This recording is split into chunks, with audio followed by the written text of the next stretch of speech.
Hello बच्चों, आइए इस प्रश्न को पढ़ते हैं। एक शुद्ध अर्धचालक में 6 गुणे 10 की घात 19 चालन इलेक्ट्रॉन प्रति मीटर क्यूब हैं। अर्धचालक के 1 सेंटीमीटर गुणे 1 सेंटीमीटर गुणे 1 मिलीमीटर आकार के नमूने में होलों की संख्या ज्ञात कीजिए। आइए इस प्रश्न की मुख्य धारा की चर्चा करें। दरअसल अर्धचालकों के अंदर दो प्रकार के आवेश वाहक होते हैं।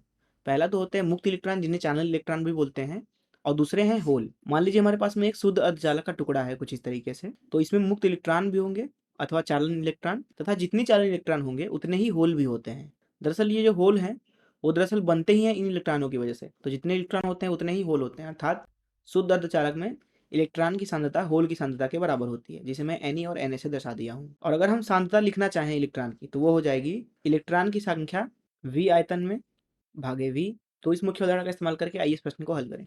यहाँ इस प्रश्न में बोला जा रहा है कि एक शुद्ध अर्धचालक के अंदर 6 गुणे 10 के घाते 19 इलेक्ट्रॉन है 1 मीटर क्यूब के अंदर।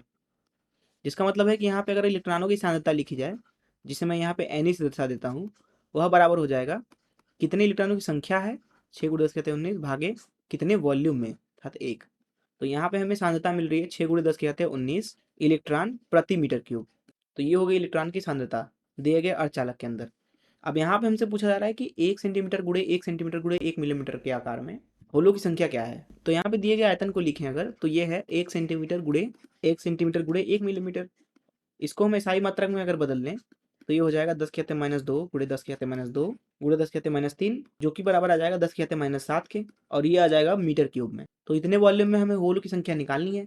यहाँ पे हम मान लेते हैं कि इस V आयतन में कुल मौजूद होलों की संख्या जो है वो n है। ऐसी स्थिति में हम अगर होल की सांद्रता लिखना चाहें अर्थात NH को, तो वह हो जाएगा n/V।